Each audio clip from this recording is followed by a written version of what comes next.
Bawa kwartawat, abay hawa. Kwartawat, abay hawa. Kan halal, abay hawa alhayang. Kan halal, abay hawa alhayang. Basa, masyayak ya wasay. Basa, masyayak ya wasay. Basa, braw kakadas. Basa, braw kakadas. Wam Yasharala, Elda, Oper, Marlica, Philippines. Wam Yasharala, Elda, Oper, Marlica, Philippines. Tawada abay hawa. Tawada abay hawa. Yaman. Yaman. Bago tayo magsimula dito, babatiin natin ang ating mga kapwa na nalalabi ng mga Hebrew Israelite dito sa bansang Pilipinas. Karamihan dito ay talagang tribe ng Manasi, kasi sa prophecy ay ang Manasi tribe ay dito sa silangan napunta, which is Philippines ay silangan sa dulo ng mundo o silanganan. So batiin natin bagong pangalan nakita ko sa kanya, Jonard Ban Yasharala. Sa si Pastor Jonard Kabasag. Ano ka pangalan niya? Jonard Ban Yasharala. Okay, kumusta kayo dyan? Mga taga Davao, Digos Davao, Del Sur, o Del Norte ba yan? O Occidental, Oriental lang. Basta part ng Davao. Okay, sa Toledo City, sa Cebu, si Pastor Sabadja Ala. Kumusta kayo dyan, mga taga Cebu? Ang alam ko ang Cebu kasi Cebulon tribe. Cebulon tribe. Pero nakapangalan pa rin talaga ay Manasi tribe. Dahil yung naiwan doon sa Israel noong 70 AD, ang tatlong tribong natira, tribe of Judah, tribe of Benjamin, and tribe of Levi. Pero silang tatlo, si Levi, si Judah, si Levi, si Benjamin, ang tawag nila ay Hudyo na rin. Tribe of Judah na rin. Si Apostol Pablo at saka si Apostol Juan, sila ay tribe of Benjamin. Pero ang sabi niya, Hudyo sila. Pag Hudyo kasi, Hudyo, Huda yan. Pero Huda na rin. Dito, mga Sibulon, mga Niftali sa Mindanao, tribe of Manasi na rin. Tribe of Manasi na rin. Kasi ang Sibulon, kasi minsan niloloko ng amo yan eh. Niloloko ng kapitbahay. Mabuti ang tribe of Manasi, walang niloloko. Kaya recognize talaga ang tribe of Manasi. Walang niloloko. Sikat ang, naging gobernador ng Egypt eh. Yung ating tribe ng Lolo. So, yan. Okay. Sa Ahoy, Iloilo, Pastora Corazon Castillo, kumusta kayo dyan? Mga taga Iloilo, na mga remnant Hebrew Israelite. Pagbati mula dito sa Luzon, sa Montalban, sa Metro Manila. At diretso tayo sa Lanao del Norte, sa Liangan East, Pastora Corazon Castillo. Kumusta kayo dyan, mga remnant Hebrew Israelite, Manasi tribe? So, ipamusta natin si Isaiah Yasharala, kaibigan kong nasa Amerika yun eh. Tribe of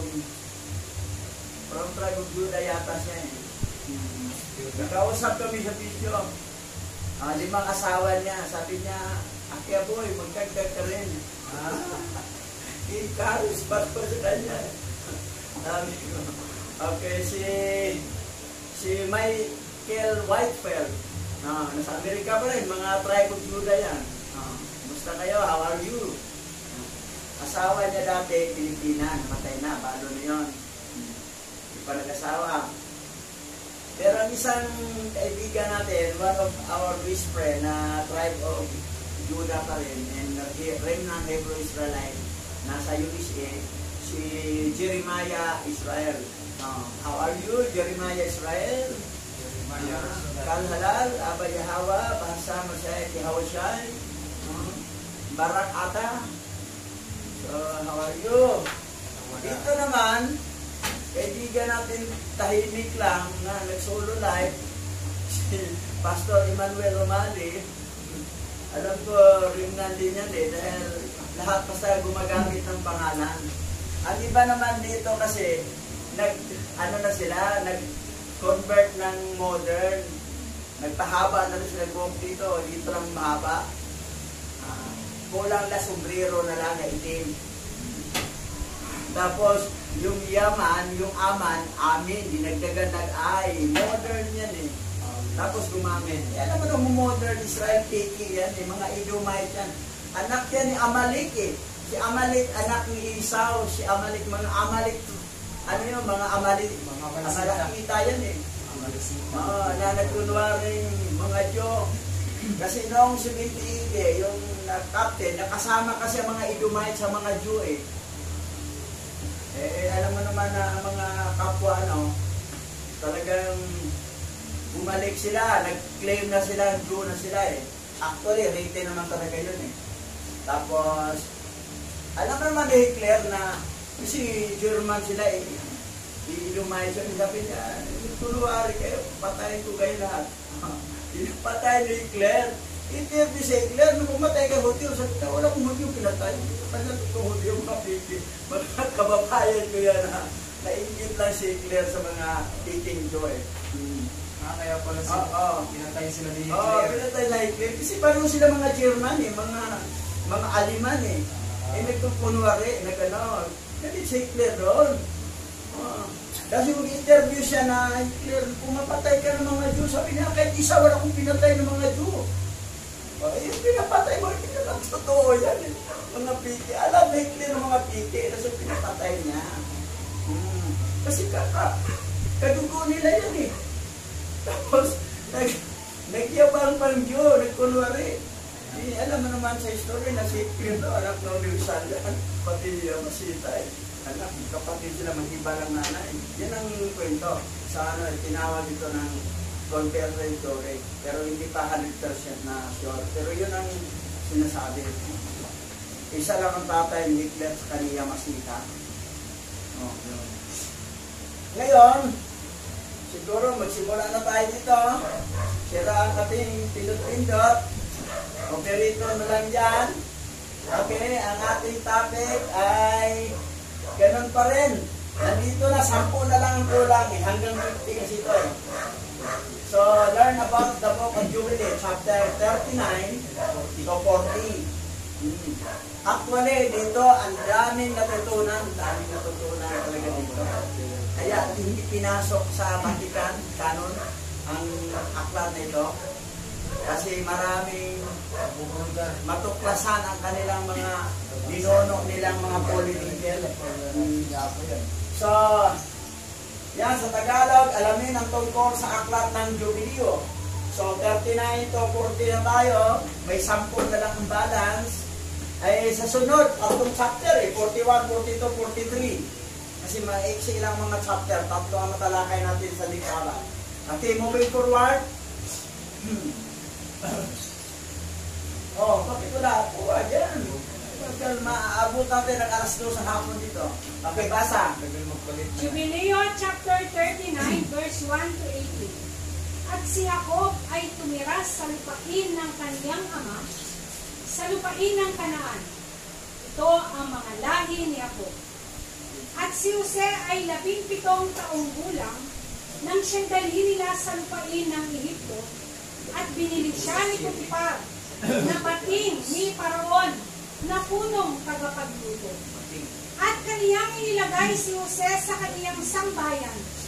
At ang pagpapala ni Yahweh ay dumating sa bahay ng Ehipsyo dahil kay Jose. At pinagpala siya ni Yahweh sa lahat ng kaniyang ginawa. Si Jose bininta ng kanyang mga kapatid kasi nainggit kasi sila kay Jose. Bininta, 17 years old si Jose, bininta sa mga Ismailita na dinala sa Egypt. Pagdating sa Egypt, bininta naman ng mga Ismailita kay Potiphar. na bating ni Paraon na punong tagapagluto. May mga tagapagluto, pero siya yung pinakamataas. Siya ang leader, siya ang tagakuman na ito, lutuin nyo ito. Ito, Daramiag Bitchin, ito, Magic Sarap, yan. Siya nagkukuman. Bating. Kasi nung araw talaga, ang kaharian, hindi sila kukuha doon ng mga lalaki pag hindi kapunin. Tanggalan ng bayag. Para kampante sila ang hari na wala, hindi masipingan yung reyna. Dahil pag ang mga bating na mga nakalagay doon, mga gwapo pa sa hari, tapos ma-inlove yung reyna, pero pag bating, wala na. Kasi wala nang bayag tinanggalan ng bayag yan Ngayon, si Jose, nilagay, si Jose ay kanyang nasasambayanan sa pamilya ni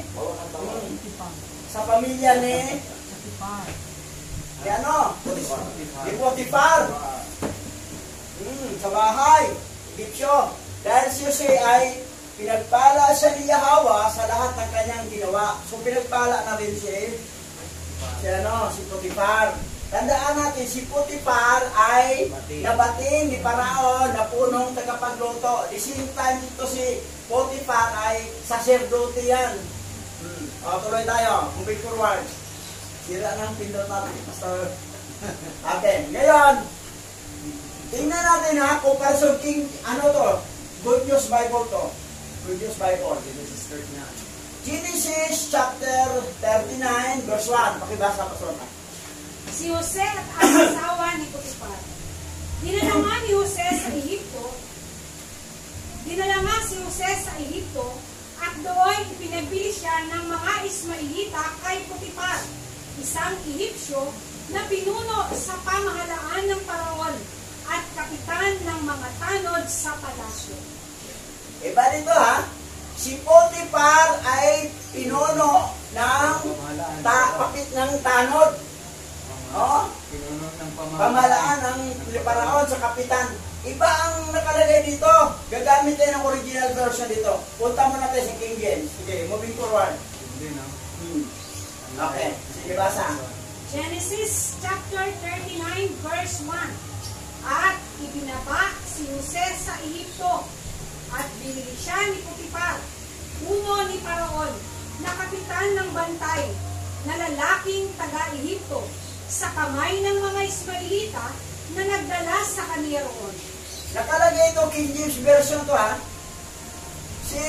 Si Potifar ay siya captain of the guard. So Tagalog, kapitan ng bantay.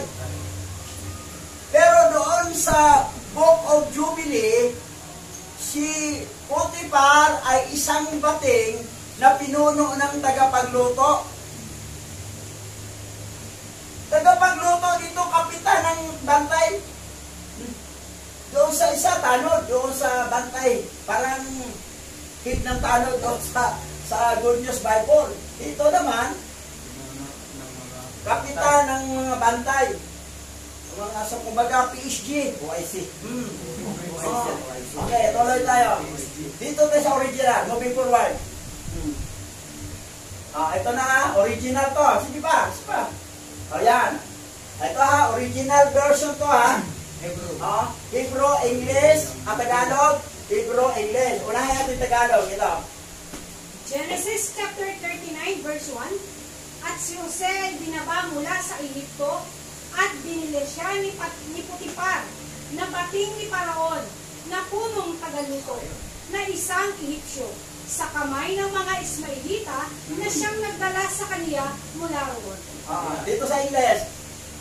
And Joseph was brought down from Egypt, and Potifar, Paraon's eunuch, the chief cook, an Egyptian, bought him from the hand of the Ismailites who brought him down from there.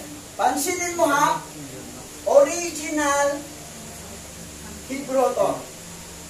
Ang ito mga guhit ito yung late ancient Hebrew, hindi yung Paleo Hebrew na iba ang kanyang karakter. Pero nakalagay dito, si Potiphar na bating ni Paraon na punong tagaluto. Pareho doon sa Jubilee. Pero yung doon sa King James at saka doon sa Good News Bible, kapitan ng tanod. So, kita mo yun, ang layo. Paano nila nililing lang yung mga version? Dinoktor talaga. Oh, mabuti na lang, high-tech na nga kasi ngayon sa Google Translator, ito, matatranslate Tagalog, ito, pwede translate English, kahit anong lingwahe sa buong mundo. Koreano, Japanese, lahat. Yun na, natutugpasan natin. The chip cook.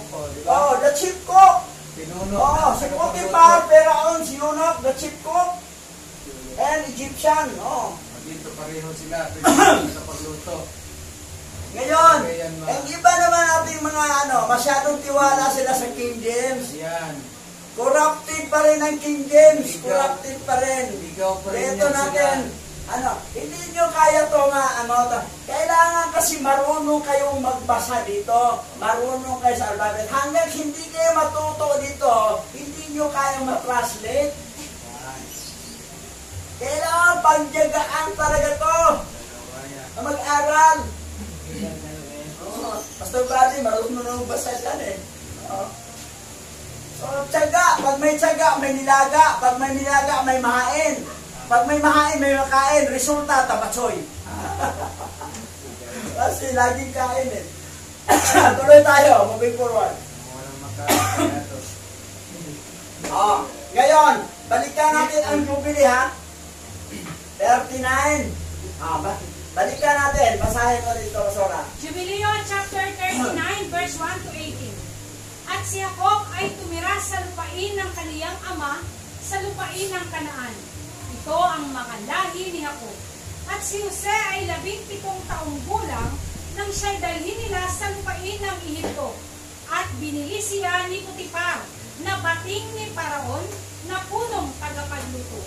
At kaniyang inilagay si Jose sa kaniyang sangbahayan. At ang pagpapala ni Yahweh ay dumating sa bahay ng Ehipsyo dahil kay Jose. At pinagpala siya ni Yahweh sa lahat ng kaniyang ginawa. Nakita nyo ha? Ang Jubilee at saka yung original translation, original Bible na i-translate natin ay the same. Pero ang King James at saka yung Good News Bible, iba. Talagang pinaglulukoan sa katawan. Iiba nila eh. Doon pa rin lang galing yung kinuha eh. I-translate pero binabago nila eh. Dinukturan talaga. Kaya sa English Potiphar and Unok of Peru.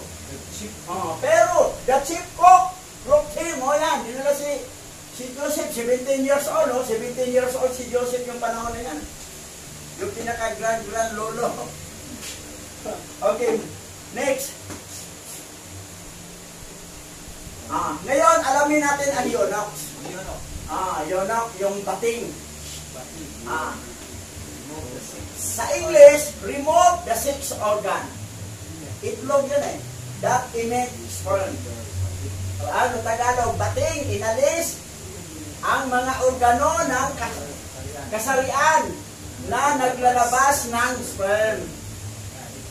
Tatlong klaseng, apat na klaseng bating. Apat. Tuloy. Okay, basa. Tagalog na. Bating, ang mga lalaking tinapon noong sinaunang panahon ay tinatawag na mga bating. Ito ay mga lalaking pisikal na inalisan ng bayag. Sa sinaunang panahon, ang mga bating ay naging mahalagang mga opisyal sa kaharian ng sinaunang mga hari. Iba yung basiktumis ha? Yung basiktumis. May pinuto lang na ugat. Pero itong bating, nung sinauna, tanggalan ka talaga ng bayag. Baboy talaga. O itlog. Parang itlog yung baboy, tanggalan itlog. Parang magkapon, tanggalin talaga ng bayag. Itlog. Yan ang bating. Kasi pag magtrabaho ka sa kaharian, nandoon ka sa palasyo, Para magustuhan na nga. Magustuhan ng Reyna o prinsesa. So, ang ginawa ng hari, okay, malaki ang sahod mo, pero kailangan tanggalin yung bayag mo para makapasok ka sa trabaho. Ang ginagawa naman nila, malaki namang sahod pero tanggal ang bayag. Si Potiphar, mabuti na lang, pumasok siya, may anak na siyang babae, wala siyang anak na lalaki. Gusto na niyang ampunin si Joseph Sabi niya, may anak na siya, si Potiphar ng babae, si Asenat. Ang anak ni Potiphar. Maliit pa to, di nakasama yung Sina doon. Kaya lang nanunukso yung nanay, kasi pati pala wala palang bayag si Potiphar. Tinutokso si Joseph. Okay, ito rin natin, moving forward. Basa. Acts chapter 8 verse 27. At siya'y nagtindig at yumaon. At narito, ang isang lalaking taga-Ethiopia, isang bating na may dakilang kapamahalaan na sakop ni Candace, reyna ng mga Ethiop, na siyang namamahala ng lahat niyang kayamanan.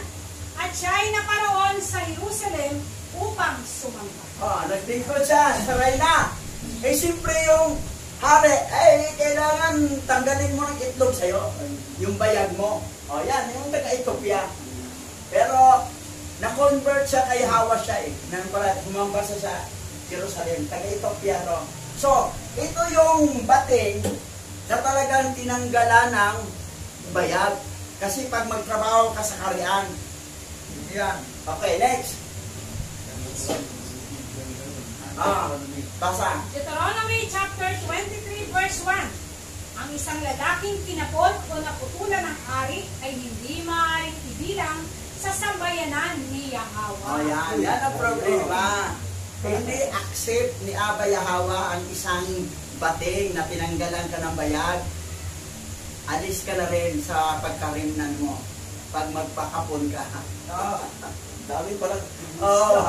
Sinabi ang Deuteronomy 30 at 23, ang sabi nito, a man who is cast off or has his genital cut off cannot be counted among Yahweh's people.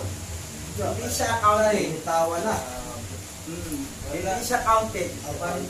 Kapag hindi ka bating, pero nagpabating ka dahil nagpakapon ka dahil may apply ka ng trabaho para malaking sahod, di ba? Wala na kang feeling ng So, kaya lang, kung ikaw ay Hebrew-Israelite, di ka nakabilang sa Israelite, sa sambayanan. Tanggal ka na. Okay. Yung Hiyonok, Hitler naman yun nagsisimba. Pero Hebrew-Israelite ka, di ka na kasama sa Okay, next. Basa. Matthew chapter 19 verse 12. Sapagkat may iba't ibang dahilan kung bakit may mga lalaking hindi nakapag-asawa. Ang ilan ay dahil sa kanilang katutubong kalagayan. Ang iba naman ay naging damuan dahil sa kagagawan ng ibang tao. Mayroon namang hindi nag-aasawa alang-alang sa kaharian ng langit. Dapat itong gawin ng taong nakakaunawa sa katuroan ito. Merong bating talaga na inborn. Bakit inborn siya? Talagang pagpanganak niya, paglabas niya, ay wala siyang manoy. Daanan lang ihi sa kanya.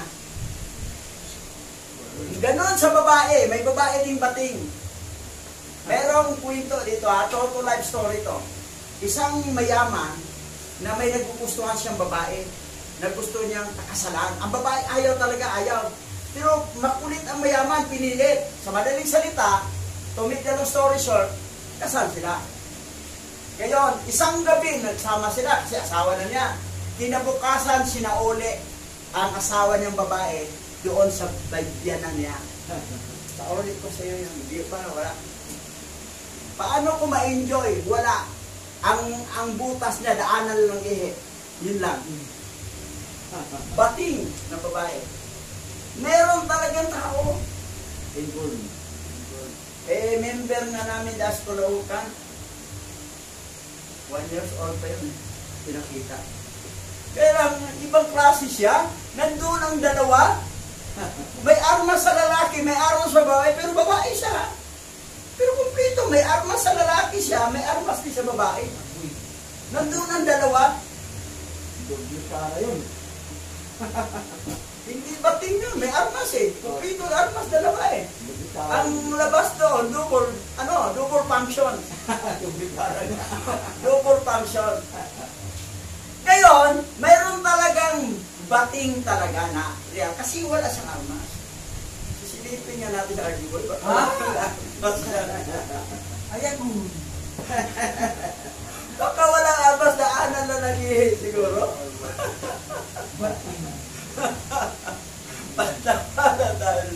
Mayroon talaga, yun ay sinabi dito ni Yahweh siya sa mga apostoles. Mayroon talagang involved talaga. May pangalawang bating, talagang sinadya yung tinanggalan talaga siya dahil gustong trabaho na malaki sahod. Mayroon namang hindi. Ang pangatlo namang pagkabating, talagang hindi talaga siya mag-asawa Alang-alang sa kanila. kasi alang-alang sa ministry katulad ni Apostle Paul.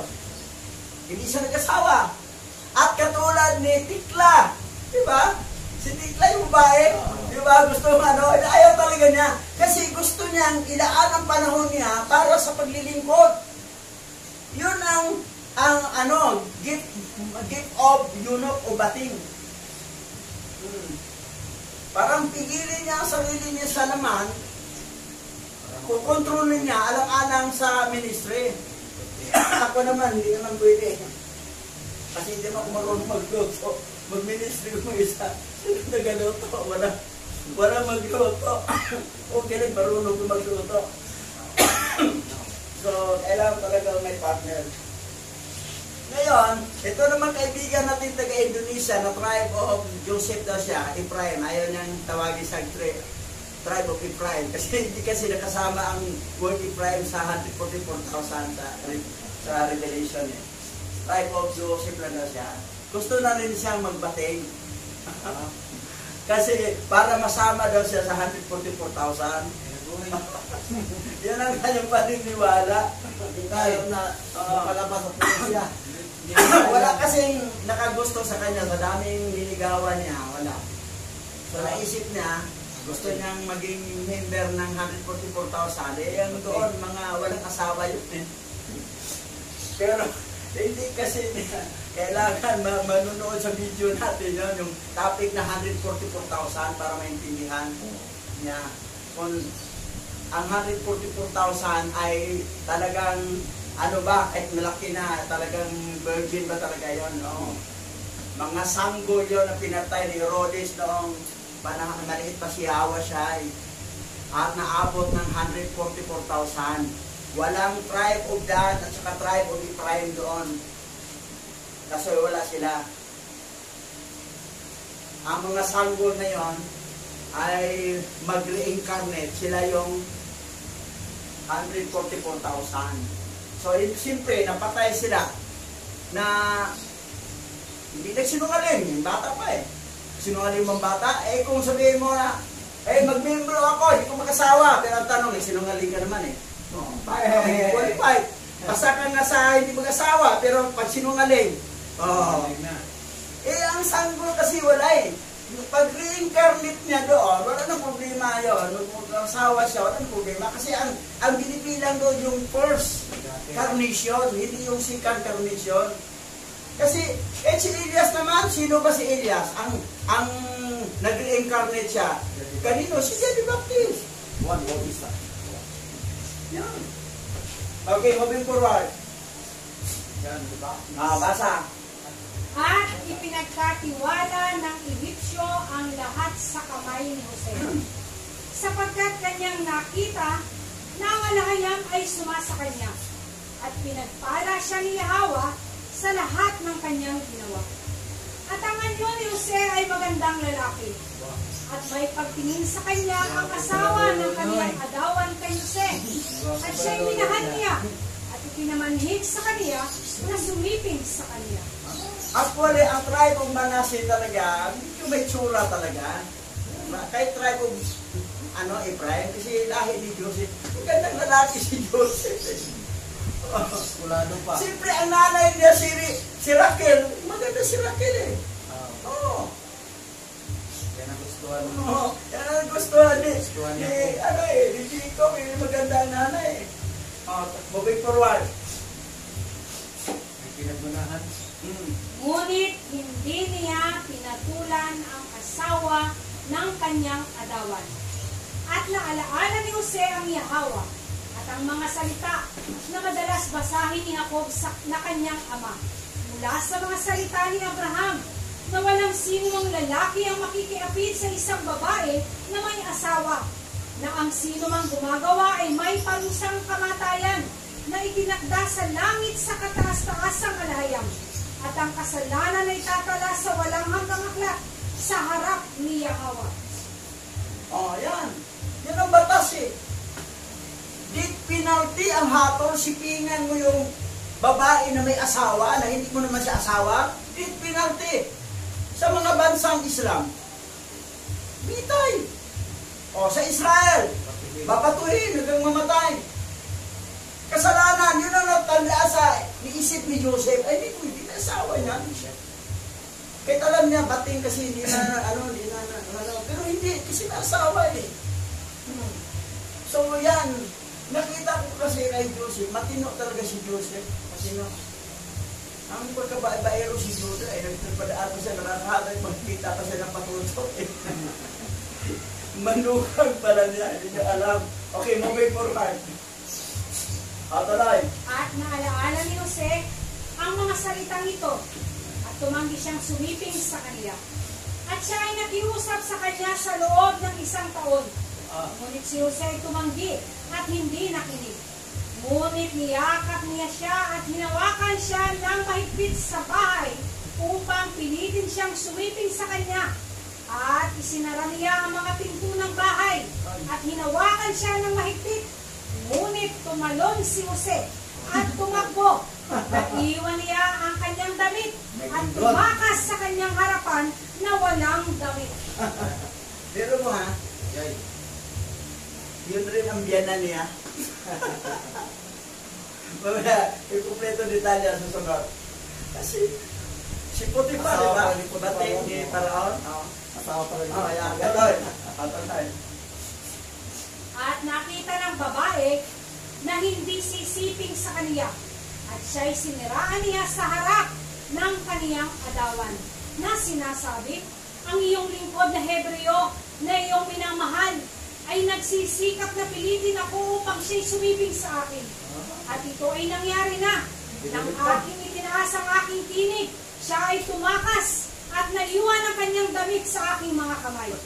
At nakita ng Ehipsyo ang damit ni Jose, at narinig ang mga salita ng kaniyang asawa, at inihagis si Jose sa bilangguan, sa dakong pinagkukulungan ng mga bilanggo na ikinukulong ng hari. So, kita mo yung kwento, binaliktad, no? Binaliktad. Ang kwento. Tapos, sinabi pa niya, nangyari na. Kumbaga, nakuha talaga ni Jose. Assuming, oh. Sabi siguro ni Potiphar, bating kasi ako eh. Kaya nagkaintindihan kita eh. Kaya lang, hindi rin pwede yun. Masama talaga yung ano eh.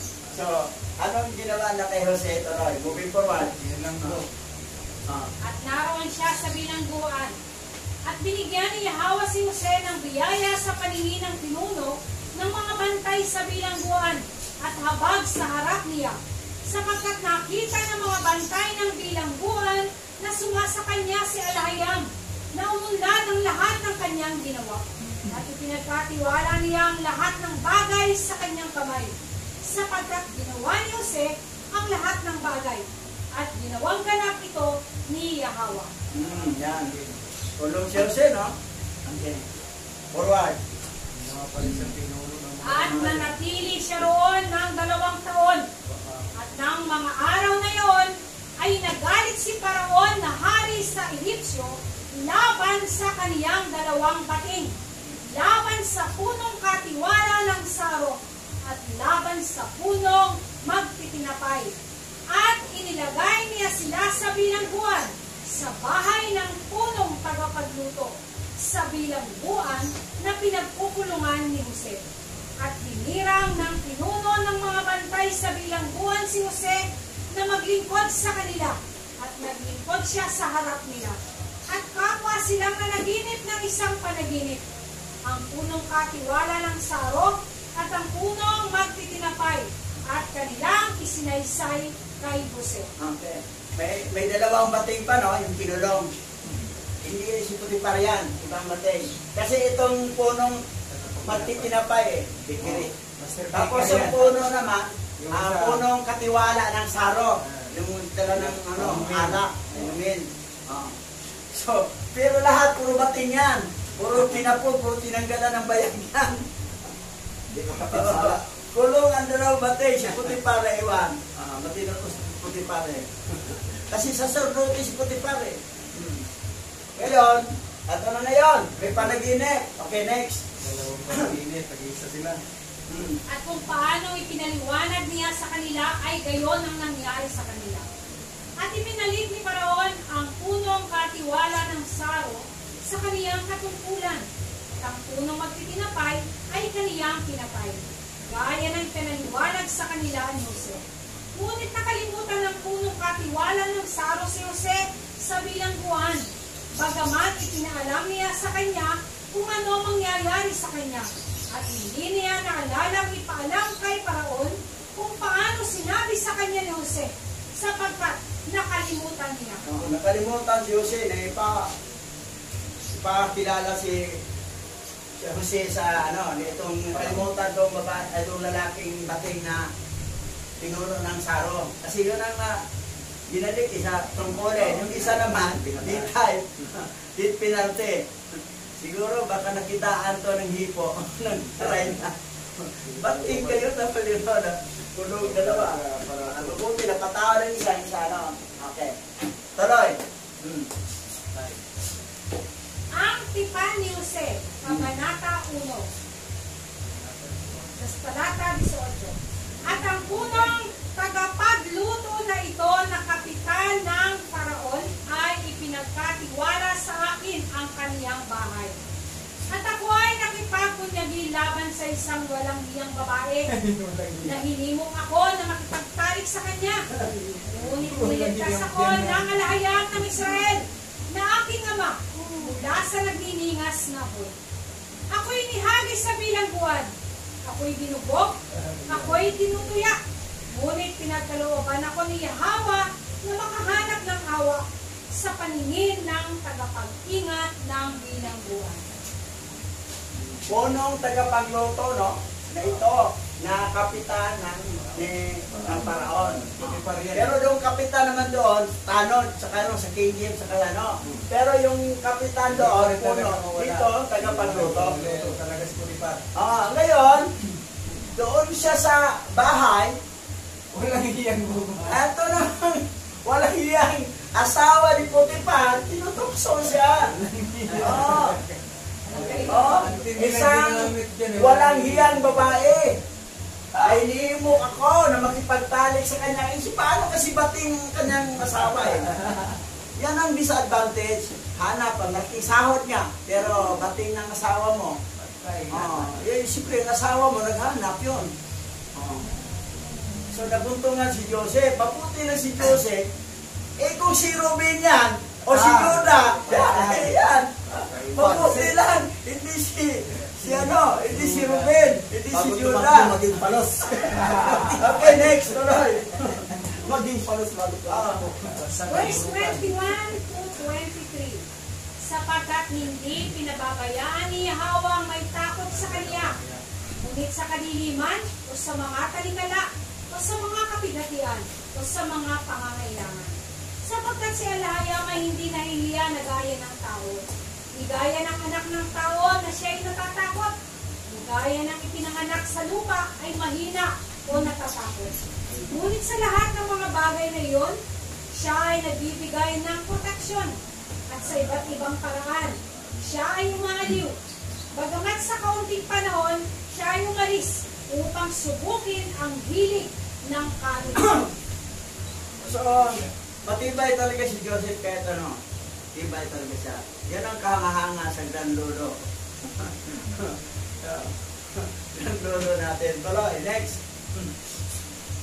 Sa 10 tukso ay ipinakita niya sa akin na sinang-ayunan. At sa lahat ng iyon ay tiniis ko sapagkat ang pagtitiis ay isang makapangyarihang alindog. At ang pagtitiis ay nagbibigay ng maraming mabubuting bagay. Gaano kadalas ako binantaan ng babaeng Ehipsyo na papatayin ako? Gaano kadalas niya akong inakit? At pagkatapos ay tinawag niya ako at binantaan ako. At nang ayaw kong sumama sa kanya, sinabi niya sa akin, Next. ikaw ay magiging adawan at ang lahat ng nasa aking bahay ay sayo. Kung ibibigay mo ang iyong sarili sa akin, at ikaw ay magiging gaya ng aming adawan. Ngunit naalaala ko ang mga salita ng aking ama. At pumasok ako sa aking silid. Ako ay umiyak at nanalangin sa Yahweh. At ako'y nag-ayuno sa 7 taon na iyon. At ako'y nagpakita sa mga Ehipsyo na isang namumuhay ng may kagandahang loob. Sapagkat silang nag-aayuno dahil kay Alahayam ay tumatanggap ng kagandahan ng mukha. So, malaking bagay ang pag-ayuno eh. Saka yung prayer na. Prayer ng fasting. Yan ang maganda kay Joseph eh. Tuloy. Moving forward. At kung ang aking adawan ay malayo sa bahay, hindi ako uminom ng alak. Ni sa loob ng 3 araw ay kinuha ko ang aking pagkain. Ngunit ibinigay ko ito sa mga dukha at may sakit. At hinanap ko ang aking adawan ng maaga. At iniyakan ko ang babaeng Ehipsyo ng Memphis, sapagkat walang humpay na inaakit niya ako. Sapagkat sa gabi rin ay pumunta siya sa akin sa ilalim ng pagpupunwari ng pagdalaw sa akin. At dahil wala siyang anak na lalaki, ay nagkunwaring itinuturing niya akong anak. So, ang anak kasi niya, babae, siya sinak. Wala siya daw siya anak na lalaki. Tuturong niya isang anak. Naging anak niya kasi naging, ano niya eh. Naging, saan niya na maging manugang niya eh. Yan ang nangyari. Kaya lang, ang tindi yung pagtitiis talaga. Pagtitiis ni Joseph.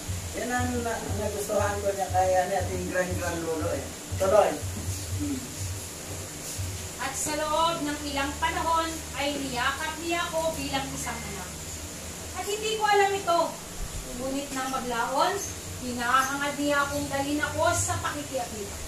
At nang aking namalayan ito ay nalungkot ako hanggang sa kamatayan. At nang siya ay makaalis, ako'y nakapag-isip-isip at tinangisan ko siya ng maraming araw. Sapagkat nakilala ko ang kanyang panunukso at ang kanyang pangdaraya. At aking ipinahayag sa kaniya ang mga salita ng kataas-taasan kung siya ay tumalikod sa kaniyang masamang kita. Ito si Memphis kasi, asawa ni Pupitat, maunawaan din natin kasi ang asawa kasi niya, hindi na siya galawin kasi wala nang bayag eh.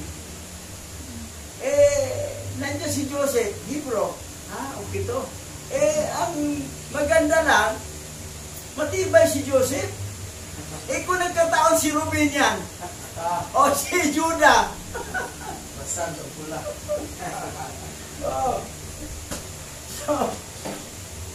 So, kita mo yung mga grand lolo natin, talagang matibay.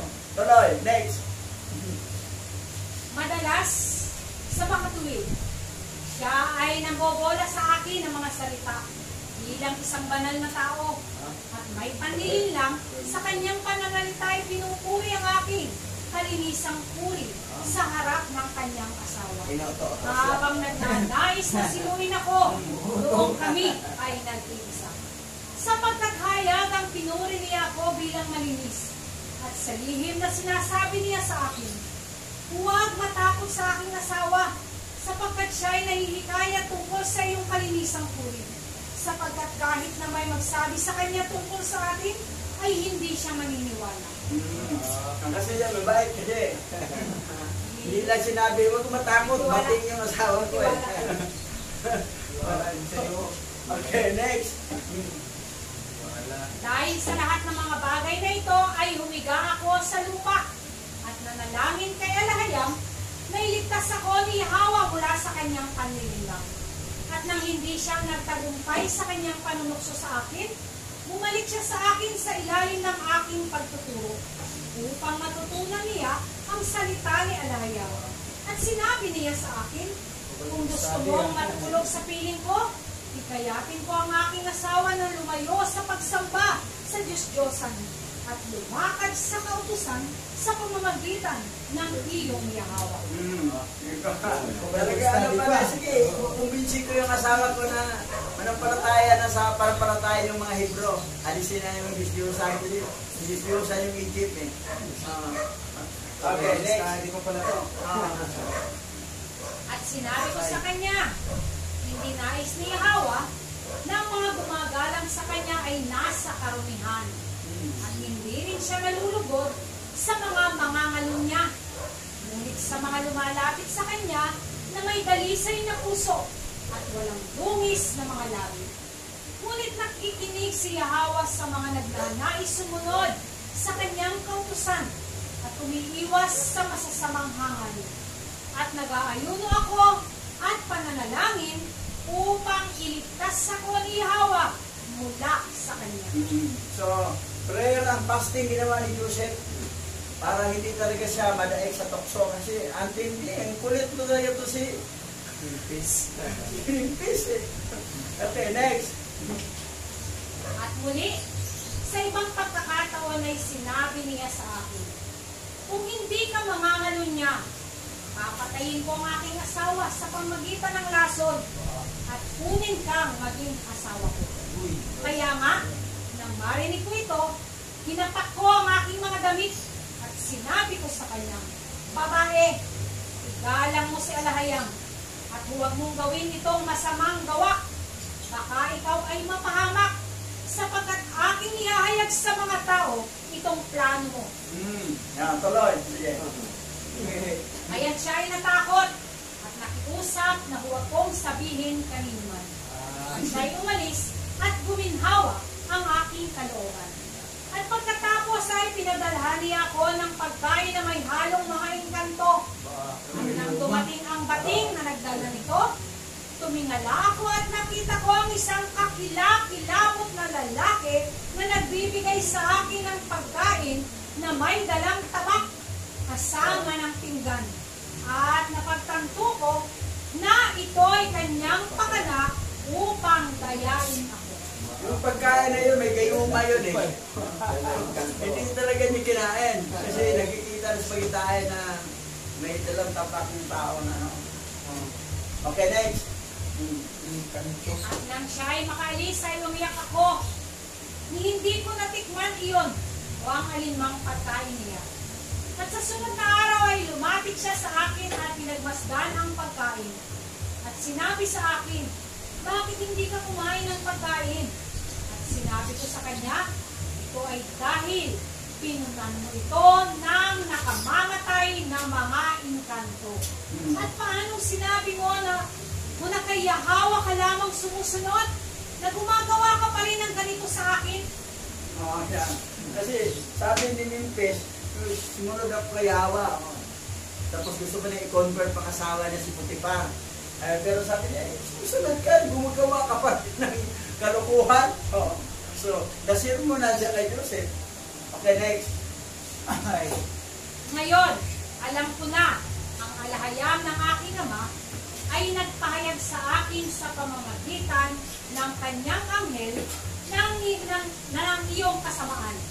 Ay hatulan ka, maliban kung ikaw ay makitaan na nagsisi.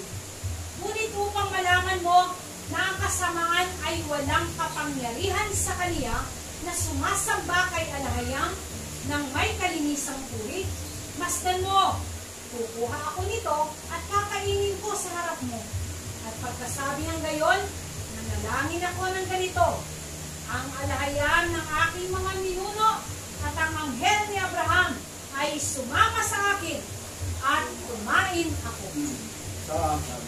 nakita na niya. Kainin ko to, pero protection na ako ni Hayam dito.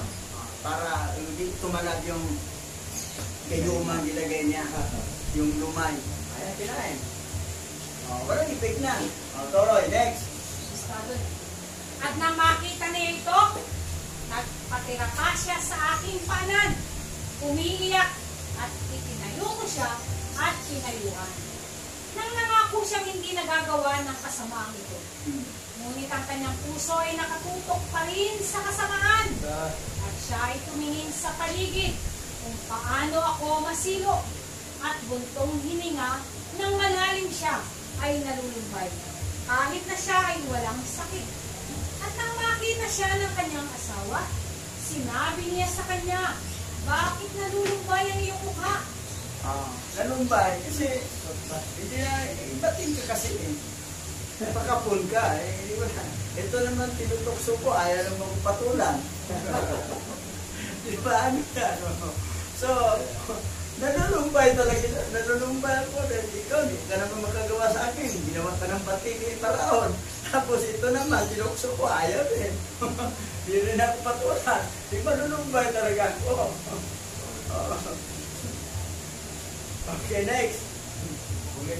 At sinabi niya sa kanya, ako ay may kirot sa aking puso. At ang aking mga daing ng aking espiritu ay pinahihirapan ako. At sa gayon inaliw siya ng kanyang asawa nang walang sakit. Pagkatapos, alinsunod ay sinamantala niya ang isang pagkakataon. Siya ay sumugod sa akin habang ang kanyang asawa ay nasa labas pa. At sinabi sa akin, ako ay magbibigti sa aking sarili na tumalon ako sa isang bangin kung ikaw ay hindi sisipin sa akin. Okay, alam ko. Alam ko sa akin. Kasi magbibigti ako, tatalon ako sa bangin. May drama na. Talaga matindi. Ang design. Best actress. Okay, next.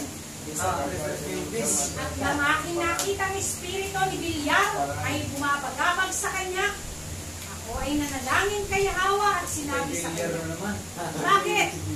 Ikaw ay kahabag-habag na babae. Ikaw ay nababagabag at nabubulag sa mga kasalanan. Alalahanin mo na kung ikaw ay magpapakamatay. Si Asteho, ang babae ng iyong asawa, ang iyong kariban, ay bubugbugin ang iyong mga anak at kanyang sisirain ang iyong alaala mula sa lupa. Bubugin ang iyong mga anak. Ito, kasama dito si Asinat. Wala na silang anak lalaki, babae lang. Mga anak, ibig sabihin, hindi lang pala si Asinat lang anak na may babae pa. Mga anak plural So, may mga kapatid pa si Asinat, pero kailan babae lang lahat.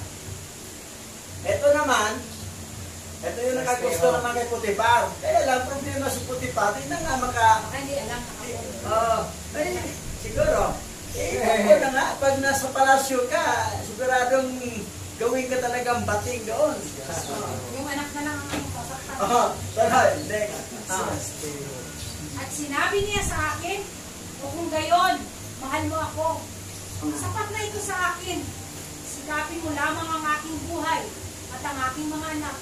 At inaasahan ko masisiyahan din ako sa aking pagnanasa.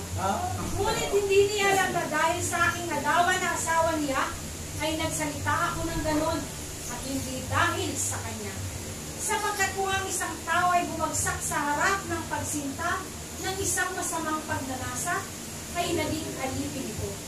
Maging tulad ng babaeng ito, na anuman ang mabuting bagay na marinig niya patungkol sa kautusan ni Yahweh na iyon ay kunyari tinatanggap niya para matakpan ang layunin ng kanyang masamang pagnanasa. Yun ang disadvantage sa mga lalaki ay bating. Yun na nga yung mayaman, sinauli talaga niya yung asawa. Sauli na sa magulang. Ano bang adaanan lang ihingan doon? So, yun. Yung lalaki, hindi nag-asawa, pipilitin yun, isasauli din yan. Baka daanan na nangihi. Saan nangihi nung pala to? Isilipin niya natin siya, no?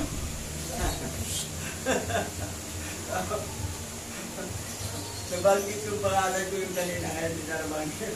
Parinig mo yun, pero bakit yung pangalan kanina ba? Sasilin mo, meron ba kong armas? Meron pa armas, balit. Isa lang yung binilit. Okay, next. Tuloy. Ipinapakayag ko sa makatuwid sa inyo, mga anak ko, nang mga ika-6 na oras nang siya ay umiwalay sa akin, at ako'y lumuhod sa harap ni Hawa ang buong araw at buong gabi. At bandang madaling araw ay bumangon ako habang umiiyak at nananalangin na palayain siya sa masamang pagnanasa. Isang araw, hinawakan niya ang aking mga kasuotan. Pilit akong kinaladkad upang makipag-ugnay sa kanya. Nang makita ko na ang kanyang kabaliwan, ay hawak niya nang mahigpit ang aking damit. Iniwan ko ito at tumakas ng ugat. Tumakas ng ubat. Kasi may pinawakan eh. Ayaw talaga Tumakas bitawan. ng ubat. Ayaw. Grabe oh. Oh, the next. Hindi na siguro At kakain yan. nang nahawakan niya ng mahigpit ang kasuotan ko, ay nagsinungaling siya na sumisigaw na hinalay ko raw siya. At nang dumating ang kanyang asawa, ay inihagis niya ako sa bilangguan ng kanilang bahay.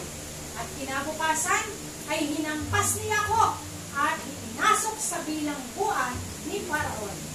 Nang noong ako ay nakagapos sa kulungan, at ang babaeng Ehipsyo ay pinahirapan ng kalungkutan. At siya ay dumating at narinig niya kung paano ako nagpasalamat sa Yahweh at umawit ng mga papuri sa loob ng kulungan. At sa masayang pinig ay nagalak ako at niluluwalhati ko ang aking alayang na ako ay nailigtas mula sa mahalay na pagnanasa ng babaeng Ehipsyo. Oh, narinig ni Limpis. Si Joseph na sa loob ng kulungan, umawi siya, papuri. So, nanalangin, no? Salamat, nakawala na po yung babae yung igat. Eh, paano kasi, hindi naman ginagalaw na sa bating kasi itong asawa niya nagpabating. Dahil lang sa sahod doon sa palasyo. Okay, next. At madalas siyang pumunta sa akin na nagsasabing, kung pumayag akong tuparin ang kanyang hangarin, ay palalayain ako mula sa kulungan. At kahit sa pag-iisip ay hindi ako umiling sa kanya. Sapagkat si Alayang ay nagmamahal sa kalinisang puri ng tao. Kahit sa silid ng hari ay pinagsama ang karangyaan. At kung ang isang tao ay namumuhay sa kalinisang puri at nagnanais din ng kaluwalhatian at nalalaman ng kataas-taasan na ito ay nararapat para sa kanya, ipinagkakaloob din niya ito sa akin. Naalaala ko yung senior pastor ko dati, si Pastor Sammy Morris. Sabi niya, pinasok na siya sa bahay sa kwarto niya upang makipagsilipis ka niya. Eh, sabi ni Pastor Sammy, mali ito. Eh, di naman siya kasi sinirado ang pintuan, di siya noon. Ginawa ni Pastor Sammy, binuksan ang bintana, tumalo na lang sa bintana para makaalis siya. Makaalis siya sa babaeng manghalay sa kanya. Pero mo, tumalon. Sabi mo, oo, para kasi Joseph, Pastor. Tumalon pa. Mabuti lang, mababa yung bintana. Pag mataas yun, balik kapag natin sa baba. Okay, next. Yan lang yung first floor lang. Gaano kadalas? Bagaman siya ay may sakit. Siya ay bumaba at binisita ako sa bilangguan nang hindi ko namamalaya ng mga oras. At nakinig siya sa aking tinig habang ako ay nananalangin. At nang marinig ko ang kanyang mga iyak ay natahimik ako. Sapagkat noong ako ay nasa kanyang bahay pa, ay hinubad niya ang kanyang mga damit. At nakita ko ang kanyang mga suso at mga binti. Upang hakitin ako na sumiping sa kanya. Sapagkat siya napakaganda at napakaganda ng palamuti upang ako'y linangin. At binantayan ako ni Yahweh mula sa kanyang mga gawa. Napakaganda, di ba? Kita. Hindi kasi yung naging asahan Joseph, anak nito, ni Memphis, maganda eh. Kasi maganda rin si Memphis eh. At formal na mag-asawa niya eh. So, pero kung yung baral, nakita lahat ng ano, pero antibay. Pero si Joseph, si Ruben, nakita lang naligo si Bila. Hindi ka na yung baral, nakasilip. Aba, hindi na makatulog. Hindi na makatulog. Yung lahat talaga. Joseph tumakbo na. Antindi yung graduate ng pastor. Yan ang nangyari. Okay, next. Jubileo chapter 40 verse 1 to 13. At ng mga araw na iyon, si Paraon ay nanaginip ng dalawang panaginip sa isang gabi tungkol sa tagutom na mangyayari sa buong lupain. At siya'y nagising sa kaniyang pagkakatulog at tinawag ang lahat ng mga tagapagpaliwanag ng mga panaginip na nasa Ehipto at ang mga mahiko at sinabi sa kanila ang kanyang dalawang panaginip. At hindi nila nagawang ipayag ang mga ito. Tuloy, next. Mahaba po. Sige. At pagkatapos ay naalala ng punong katiwala ng Saro si Jose at nagsalita tungkol sa kanya sa hari. At inilabas niya siya mula sa bilangguan. At sinabi ni Jose sa hari kung ano ang kanyang dalawang panaginip. At kaniyang sinabi sa harap ni Paraon na ang kanyang dalawang panaginip ay isa. At kaniyang sinabi sa kaniya, 7 taon ay darating na magkakaroon ng kasaganaan sa buong lupain ng Ehipto. At pagkatapos ay 7 taon, ay susunod ang 7 taon na tagutom. At isang tagutom na hindi pa nangyari sa buong lupain. Kung pansinin mo ha, lahat ng mga bad na nangyari kay Joseph, stepping stone yun. Kasi kung hindi siya nakulong, paano siya matuklasan ng hari? At paano niya ma-interpret yung panaginip? Sa paraan.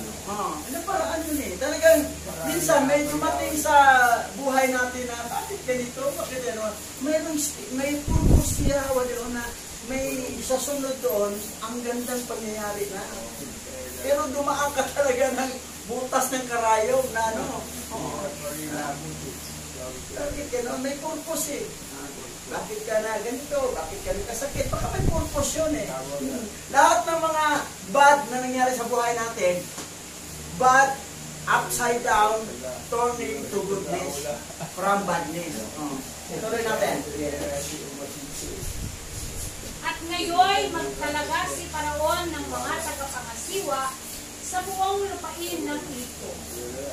At sila ay mag-imbak ng pagkain sa bawat bayan sa mga araw ng mga taon ng kasaganaan. At magkakaroon ng pagkain sa 7 taon ng tagutom. At nang huwag mapahamak o magugutom ang mga tao sa panahon ng tagutom. Sapagkat ito ay magiging napakalubha. At binigyan ni Yahweh si Jose ng biyaya at awa sa mga mata ni Paraon. At sinabi ni Paraon sa kaniyang mga lingkod, hindi tayo makakatagpo ng gayong matalino at maingat na taong gaya ng taong ito, sapagkat ang espiritu ni Alahiyam ay sumasa kanya. Next, again. Alright. At itinalaga niya siyang pangalawa sa buong kaharian niya. At binigyan siya ng kapamahalaan sa buong Ehipto. At pinasakay siya sa ikalawang karo ni Paraon. At binihisan niya siya ng mga kasuotang lino. At nilagyan niya ng kwintas na ginto ang kanyang bibig. At isang tagapagbalita ay nagpahayag sa harap niya ng LL wa aberan. At naglagay ng singsing sa kanyang kamay. At ginawa siyang pinuno sa buong sambayan niya. At dinakila siya. At sinabi ni Paraon, sa trono lamang ako magiging dakila kaysa sa iyo. Pangalawa siya ni Paraon eh. Pero tingnan mo yung LL wa Aber. Ano ito kasi yung alahayam nila sa Israel, sa Egypt. Yung naging Elohim, El Shaddai, yan, mga Tingnan natin ha. Next. Kaya pakita ko ano. Ayan. L. Canaanites, God, L. Noong 1,300 BC. Si L. Ayan si L. Next. Basahin natin. Ang meaning ng L. Ano ang ibig sabihin ng El sa Egypt? Si El, ang Diyos araw ng mga Syriano, mga Ehipsyo, at mga Simay, ay itinahayag ni Pleti na walang iba kundi si Set o Set, at si El ang sinaunang Saturn, ang Israel. Si Ziba ay isang Ethiopian na Diyos, kapareho ng Chaldean na si Baal din. Gaya siya rin ay Saturn. Ano ba si El? Baal. Sun God.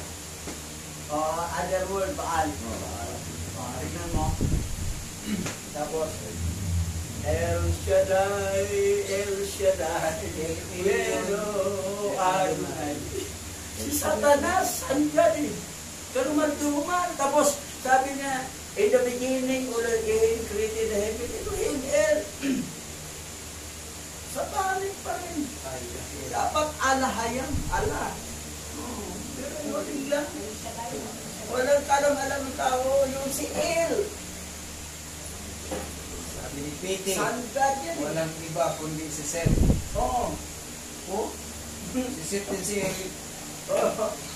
Ito, okay na ng Saturn. Maloko na siya tuloy. At si Jose ay nag-iikot sa buong lupain ng Egypto, kasama ang lahat ng mga prinsipe ni Paraon, at ang lahat ng kaniyang mga lingkod, at ang lahat na nagsisigawa ng gawain ng hari ay umibig sa kaniya. Sapagkat siya'y lumakad sa katuwiran, sapagkat siya'y walang kapalaluan, at hindi siya tumatanggap ng mga regalo o lagay sa mga tao. Ngunit siya'y humatol ng may katuwiran ng lahat ng tao sa lupa. Tingnan mo, hindi corrupt si Joseph. Hindi siya nasipsip na regalo, pabura na niya. Talagang honest to God si Joseph.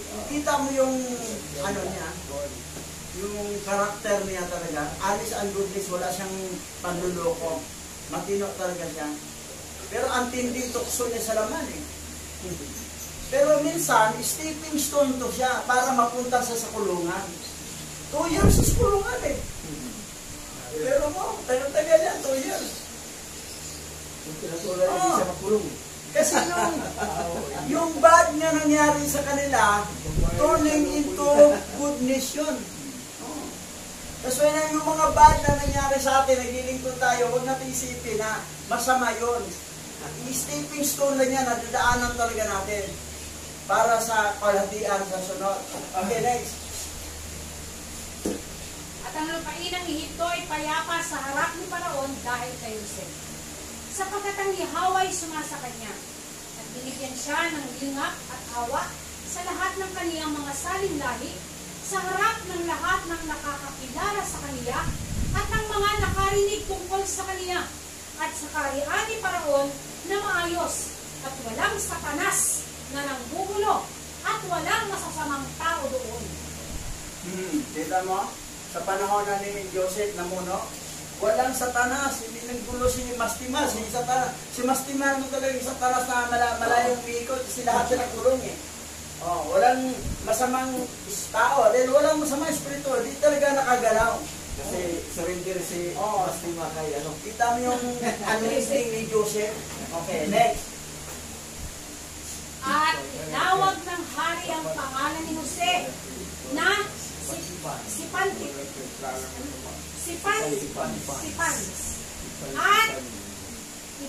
At binigyan ng asawa si Jose na anak ni Potiphar, na anak ng saserdote sa Heliopolis, na punong tagapagbuko. At ang araw na si Jose ay tumayo sa harap ni Paraon, siya ay may 30 taong gulang nang siya ay tumayo sa harap ni Paraon. Sino ang biyanan ni Jose? Yung bating? Asawa pala Pero ni mo sa sirdote pala yan ha? asawa pala ni Puno! Kaya luto. Ito Sa para tuwing- kapitan. Ah? Cook na siya eh. Leader, oh. Chief cook na siya pero hindi siya punong kapitan. Kasi yung kapitan kasi, pag siya yung kapitan, meron yung mga Sasagote siya. punong Punong, Anak ng oh, sasagote. magtakin mo si Potiphar. punong tagapagluto. Hindi talaga inalista Oo. punong tagapagluto. Nakasaserdote siya sa Heliopolis. Heliopolis. Binigyan asawa si Joseph. Ito, biyanan niya, pakulong sa kanya. At yung biyanan niya babae, nga nanukso sa kanya. Okay, next. Si Manipis. Sa English. English yan? English. Check po. Ayan, ano lang, next yan. Nasingit, hindi ko na ano. Ngayon, yung dito, nabasa na ha, di ba? Potiphar, bating, na punong tagapagluto. Nilagay si Joseph dito, nabasa ko kanina. So, malinaw na ang biyanan ni Joseph, yung rin bumili sa kanya, sa mga Ismailita. At yung biyanan niya babae, yung nanulukso, kasi bating ko siya eh. Oo. Lumaki na yung anak. Oo. Nagdalaga na yung Oh, anak. bating. Italaga na yung anak mo si Asinat. Asinat. Ayun na yung asawa. Eh, gobernador siya, sikat na. Okay, next. Okay. At sa taong iyon ay namatay si Isaac. At nangyari, na gaya ng sinabi ni Jose, sa pagpapaliwanag ng kaniyang dalawang panaginip. Ayon sa kaniyang sinabi, nagkaroon ng 7 taon ng kasaganaan sa buong lupain ng Ehipto. At ang lupain ng Ehipto ay sagana, at ang isang sukat ay nagbubunga ng 18 sukat. At si Jose ay nangalap ng pagkain sa bawat lungsod hanggang sa mapuno ng trigo at hindi na nila mabilang ang sukat dahil sa dami nito. O, pero mo yung isang sukat, o, magbunga ng 18 sukat. Grabing sagana talaga. Kasi sa sunod namang 7 taon, doon na rin is matindi. Kaya talaga, mag-ipon.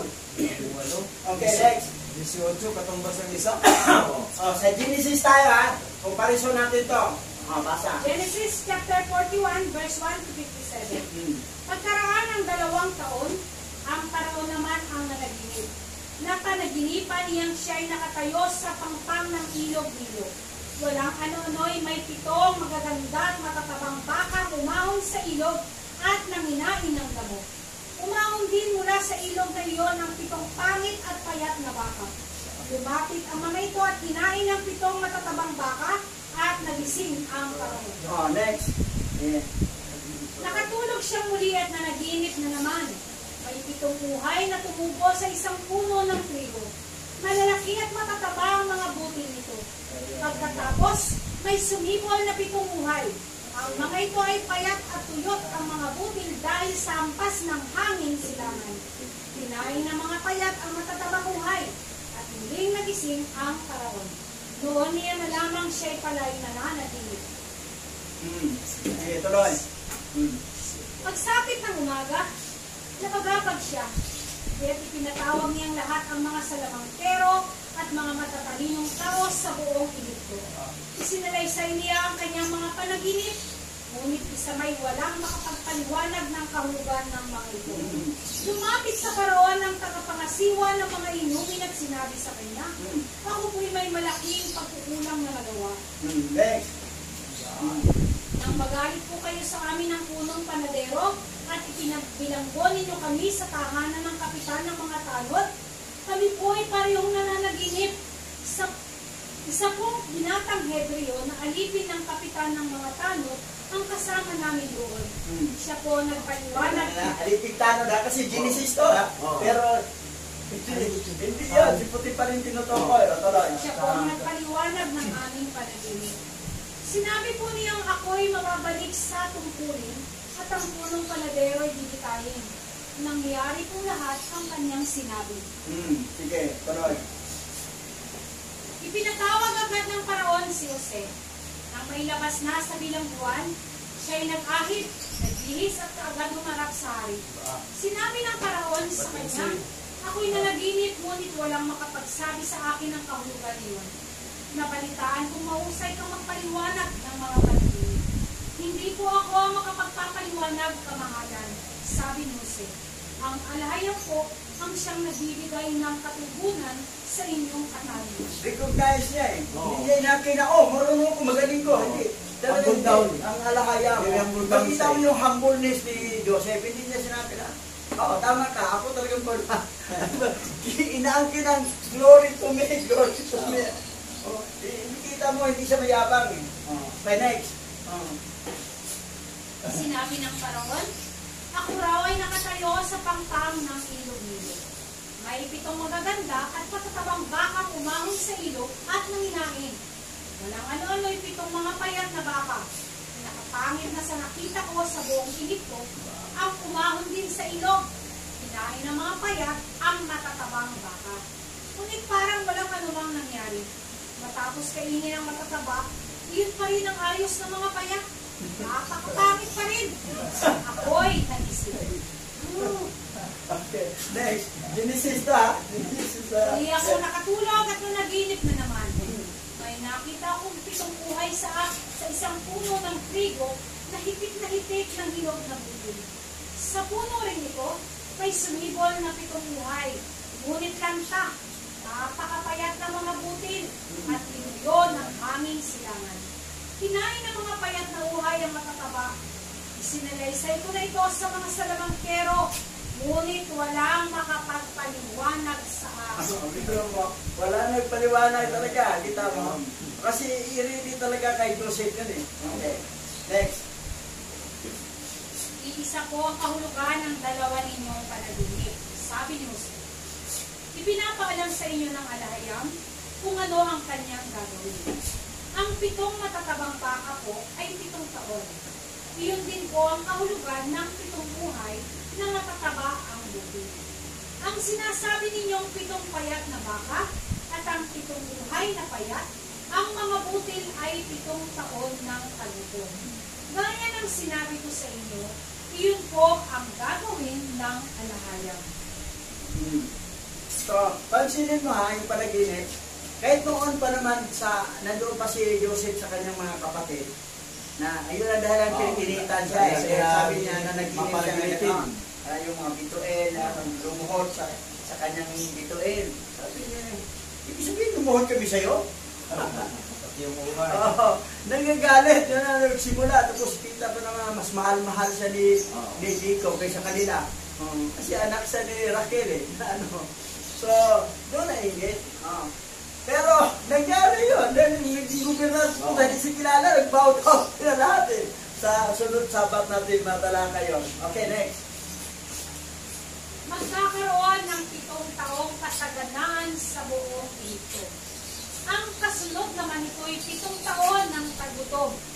At dahil sa kapinsalaang idudulot nito, malilimutan na sa Ehipto ang nagdaang panahon ng kasaganaan. Mangyayari ito dahil sa katakot-takot na hirap na daranasin sa panahon ng tagutom. 2 ulit po ang inyong panaginip, mahal na Paraon, upang ipaalam sa inyo na itinakda na ng alahayam ang bagay na ito at malapit na niya itong isagawa. Okay, next. Ang mabuti po ay pumili kayo ng taong matalino at may kakayahan upang siyang mamamahala sa Ehipto. Maglagay kayo sa buong bansa ng mga tagaliko ng 5 bahagi ng lahat ng aanihin sa loob ng 7 taong kasaganaan. Lahat ng inaning butil sa panahong iyon ay dapat ipunin, ikamalig sa mga lungsod at pabantayang mabuti. Bigyan ninyo ng kapangyarihan ng mga tagaliko upang maisagawa ang lahat ng ito. Next. Yeah. Ang may ipong pagkain ay ilalaan para sa 7 taon ng tagutom na tiyak na darating sa ito. Sa gayon, hindi mamamatay sa gutom ang mga mamamayan sa buong bansa. Nagustuhan ng Paraon at ng kanyang mga kagawad ang panukala ni Jose. Sinabi nila, bakit pa tayo hahanap ng iba? Samantalang nasa kanya ang espiritu ng alahayam. Next. Kaya't sinabi ng Paraon kay Jose, ang alahayam na nagpakita sa iyo ng lahat ng ito, kaya't wala nang hihigit pa sa iyo. sa karunungan at pag-unawa. Ikaw ang mga pamamahalain ko sa buong bansa at susundin ka ng lahat. Ang aking trono lamang ang hindi mapapasayo. At ngayon, inilalagay kitang gobernador ng buong Pilipinas. Pansinin mo ha, ano lang ha, dayo lang siya doon sa bininta siya ng Ismailita, kay Putipar, tapos ginawa yung mga pangyayari para makulong. Pag nandun sa kulungan, para stepping stone na mapunta sa palasyo, dahil siya lang makapag-translate ng panaginip eh. Walang iba, yung mga magagaling doon sa Egyptian, mga magician, mga di kayang matranslate. Kita nila, makapaghanap tayo, ito na. Siya na at yung buhay nating gobernador. O biro mo ha, pangalawa ka ni Haring Paraon, ni King Pero, you are number 2. Mabigat ang title yan. Parang sa yan, Prime Minister. Okay, next. Inalis ni Paraon sa kanyang daliri ang singsing na pantatak at isinuot iyon kay Jose. Pinihisan niya ito ng damit na lino at sinabitan ng gintong kwintas sa liit. Inagamit kay Jose ang pangalawang sasakyan ng hari at binigyan siya ng tanod pandangal na nauuna sa kanya at sumisigaw. Lumuhod kayo! Sa gayon, inailalim sa kanya ang pamamahala sa buong Pilipino. Yan. Ganyan kasikat siya, no? Si Joseph. Okay, next. Sinabi ng Paraon kay Jose, ako ang Paraon at ikaw ang aking pangalawa. Ngunit kung wala kang pahintulot, walang sino man sa Ehipto na makagagawa ng anuman. Binigyan niya si Jose ng bagong pangalan, Sak Tinat Kanela, at ipinakasal sa kanya si Asenat na anak ni Potipera, ang pari sa Heliopolis bilang gobernador. Pinamahalaan ni Jose ang buong lupain ng Pilipino. Pero mo, ginawang bakla, ang Potipera. Tapos, iba ang pangalan? Sa Pinat Pania. Oo. Pinat Pania. Iba, no? Diba? Singkin, ano to ha? Genesis to. Okay, tuloy. Ngayon, compare natin. Ito, King James to. Kanina, good news sa sinong isa. Basahin natin, ha? Compare natin. Genesis chapter 41, verse 45. At pinangalanan ni Paraon si Jose na Sapnat Panea. At ibinigay ng asawa sa kaniya si Asenat na anak ni Potipera na saserdote sa Un. At lumabas si Jose sa lupain ng Ehipto. Potipera pa rin. Potipera pa rin. Tapos, praise of On. Tapos, ang pangalan niya dito, Sapinat pa. Sapnahan niya. Sapnat eh. Sapinat eh, sapnat. Pupunta tayo sa original ha. Sige, next. Dito tayo sa original ngayon ha. Translate, Tagalog na basahin. Genesis chapter 41, verse 45. At tinawag ni Paraon ang pangalan ni Jose na Sipantipanas. At binigay sa kaniya si Asenat na anak ni Potipar na saserdote sa Heliopolis na kanyang asawa. At si Jose ay lumibot sa lupain ng Ehipto. Tama. Ito ang kapareho sa Jubilee. Tama. Sa English. Original Hebrew. And Pharaoh called Joseph's name Sipantipanes and gave him Asenat, daughter of Potiphar, the priest of Heliopolis, for his wife. And Joseph went around the land of Egypt. Hebrew translation. Tagalog, English. So makikita mo yung kahit King James at saka yung Good News Bible, talagang iba talaga. Hindi nila translate talaga. Mabuti na ngayon, may Google Translator na tayo. Lalabas talaga ang totoo. Ngayon, ano ang kalalabasan dito? Pareho sa Jubilee. Iba ang Genesis. Okay, next. Ginawang bading si Potipar. Para tuloy. 30 taon si Jose na magsimulang maglingkod sa Paraon. At alis niya sa harapan ng hari, inibot niya ang buong Ehipto. 7 taong nag-ani ng sagana sa buong lupain. Inipon ni Jose ang lahat ng pagkain sa Ehipto at ikinabalik sa mga lungsod sa loob ng 7 taon ng kasaganaan. Inipon niya sa bawat lungsod ang mga pagkain inani sa palibot nito. Okay. Balikan natin yung Google Translator, ha. Noong araw kasi walang Google Translator. That's why na tayo, lahat ng tao, tiwala sa Bible. Lagi ba, asing give sa akin video. Magaling lang yun. Ito sa Google. Lalong lumabo ang malayo sa Pero doon lang kasahan ng tao. Ngayon, may translator na ang Hebrew Bible, kaya natin ma-translate ng anong lingwaheng gusto natin. Nabibisto ngayon. Nandito na tayo sa huling mga oras. Mabibisto na talagang panluloko ng mga satanas na yan. Ng mga Lucifer na yan. So, yun. Okay, next. Ang naipon niyang trigo ay sinidami ng buhangin sa dagat. Kaya't hindi na niya tinatakal dahil sa langit. Bago dumating ang kagutom, nagkaanak si Jose ng 2 lalaki kay Asenat. Tinawag niyang Manases ang panay. Sa mga sinabi niya, loob ng alayam na malimot po ang aking naging hirap sa bahay ng aking Panginoon. Anak ni Putifar at saka ni Minpis. Ngayon, ito naman sa ginawang bakla si Putifar, Putifira. Kaya matuwa ito mga panulokong translation ngayon. Ito marami kayong mga pastor ng Babylon. Marami ang alaga ng Bible hawak. Putifira. Tapos ang pangalan ni si binago pa. Ngayon, tuloy tayo. Di na nga magkabira kayo ng bayan. Di ba wala kang pandi? Efraim naman ang ipinangalan sa pangalawa. Sapagkat ang sabi niya, pinagkalooban ako ng alahayam ng mga anak sa lupain ng aking paghihirap. Natapos ang 7 taon ng kasaganaan sa Ehipto. At sumunod ang 7 taong tagutom, tulad ng sinabi ni Jose. Ngunit sa buong Ehipto ay may pagkain, samantalang tagutom sa ibang bansa. So, siyempre, sa 7 taong kasaganaan, ang iba kasi mga bansa, walang kalam-alam, normal.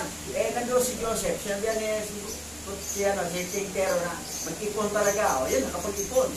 Para ready sa next na 7 years na may stock sila na sa ibang bansa, walang akala normal ko dito. Naging tanyag ang Ehipto Kasi lahat ng bansa sa kanila pupunta para bumili ng trigo.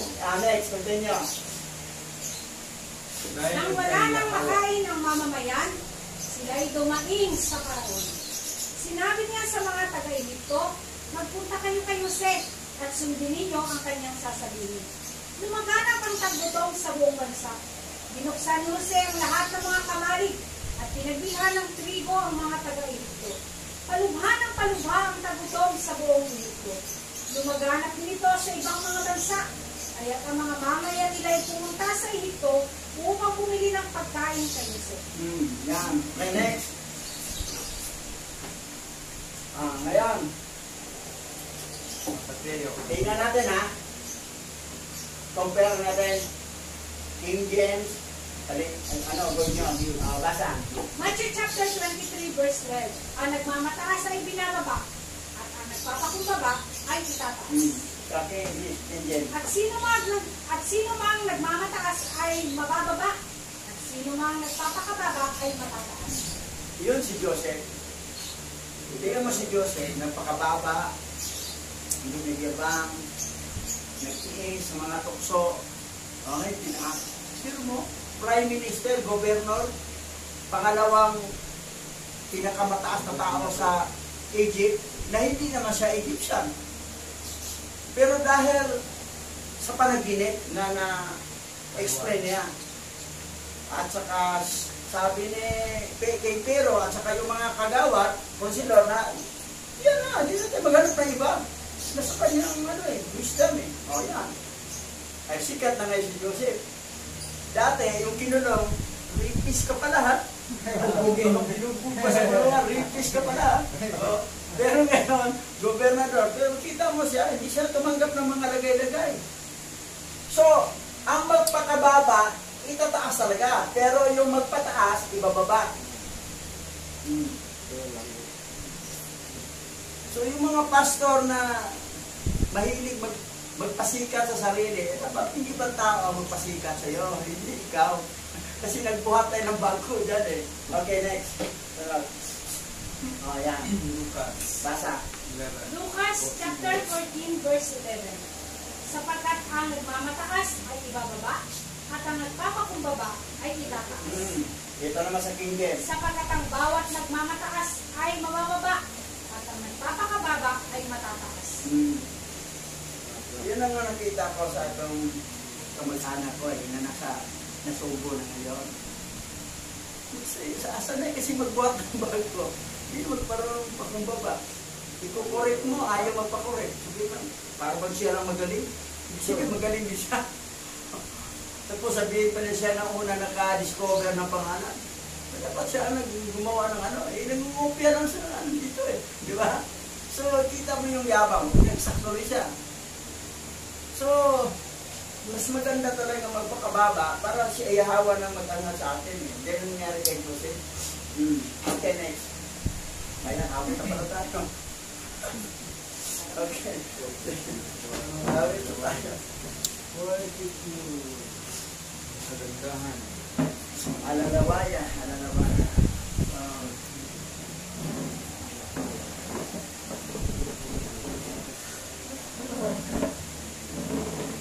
So, yan ang nating bagay, no?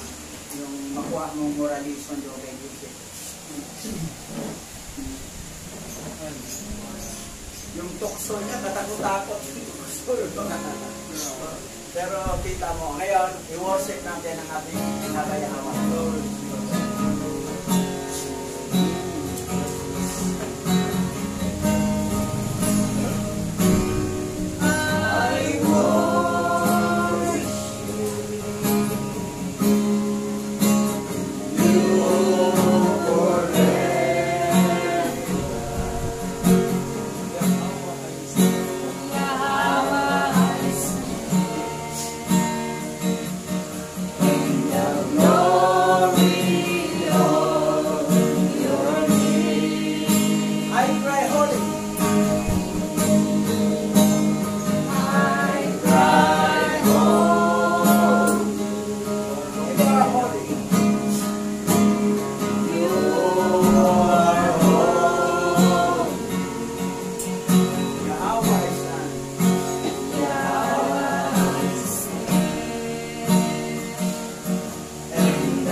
Your love is more than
Yahweh is so wonderful. Oh, Yahweh is so wonderful. You're my everything. Your love is more than life. Your love is more than life. Your love is more than your love is more than life. Oh, Yahweh is so wonderful. Oh, Yahweh is so wonderful. You're my everything. Oh, Yahweh is so wonderful. Oh, Yahweh is so wonderful. You're my everything. For the last time, oh, Yahweh is so wonderful. Yahweh is so wonderful.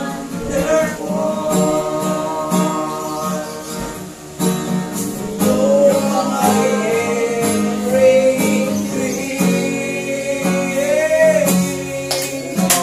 Praise you, Lord. You're my everything. Praise your name. Oh, so wonderful. Salamat po, Abba Yahweh. Yes, Joseph, ginawa mo po. Para mailigtas sa gusto ang buong mundo. Ginagamit mo ang tao marunong mag-iswa. Marunong tumiis ng iba-ibang mga tukso sa buhay. Oo, Abba Yahweh, salamat po sa buhay. Ayaw mo nalagin? Sorry, sorry.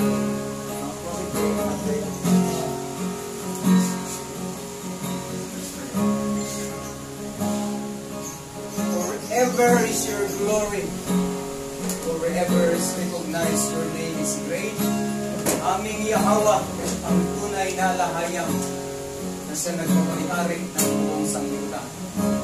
Ikaw na siya naglahat ng lahat ng iyong mga plano at walang sino mang makapipigil sa iyong mga gagawin sa daigdig. O ikaw na naglatag ng lahat ng ito aming Yahweh. Kami patuloy na humihingi sa iyo ng gabay sa lahat ng iyong mga layunin at plano sa buhay. Malakaran namin ito na walang anumang pag-alinlangan sa biyaya at kapangyarihan ng banal na Rosaris.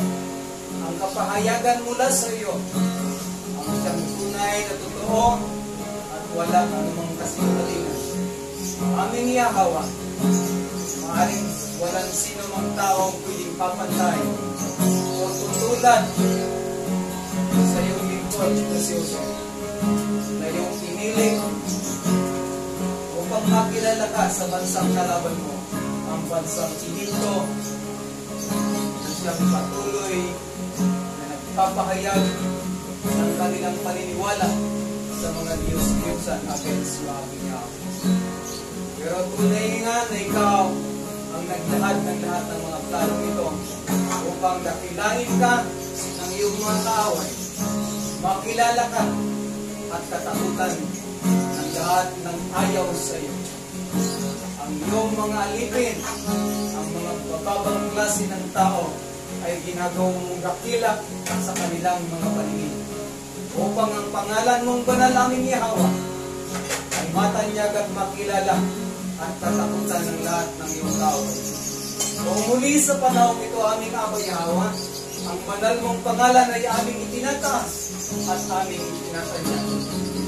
Tunay na walang katulad ang iyong pangalan. Tunay na walang katulad ang iyong mga layunin at plano sa isang katauhan. Aming Yahweh, maraming salamat sa kadami-dami ng tao sa daigdig ito.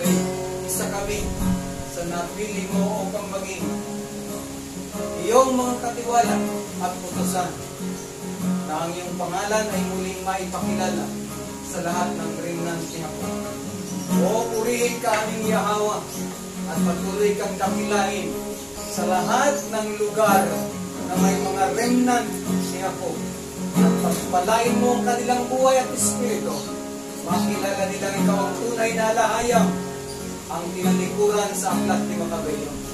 Dakilain ang iyong pangalan at matanyag ka sa buong sandaigdigan. Sa lahat ng mga banyaga, ikaw ay patuloy na kilalanin aming alahayang. Ang tunay na Yahweh na nagmamay-ari ng lahat ng may buhay. Pinupuri ka namin sa umagang ito. Ikaw lang ang aming pinararangalan at tinatataas sa assembly ito, sa buhay ng aming bishop, sa buhay ng iyong mga lingkod na walang kabuluhan. Sa lahat ng ikaw patuloy na kikilalanin at sasambahin sa lahat ng bansa na naroon ang remnant ni Jacob na iyong pauwiin upang iyong muling bigyan ng kasiyahan sa dakong banal na inihanda katulad ng gabi ng purihin ka, luwalhatiin ka aming Ama, Abay Yahweh na walang katulad. Sampahin ka mula noon hanggang ngayon at sa mga panahong darating. Ikaw lang ang banal at walang katulad. Ikaw lang nag-iisang dakila ang makapangyarihang alahayang sa buhay ng iyong mga anak. Tunay na nga na ikaw ang siyang patuloy na makilala ng lahat ng mga remnant ni Jacob. Sambahin ka at muli kang dakilain sa puso at isip ng mga tunay na mga lahi ng tao sa buhay ng aming Panginoong Siya. Pagpalain mo kami ayon sa iyong panukala. Luwalhatiin ang iyong pangalan sa lahat ng mga nagsisigaw ng dakilang pangalan, ang tunay na makapangyarihan, si Abay Yahweh, ang aming tunay na manlilikha. Luwalhatiin ka, purihin ka sa pangalan ni Masaya at Yahushai, naming tagapagligtas. Yaman. Tayo po yung galo.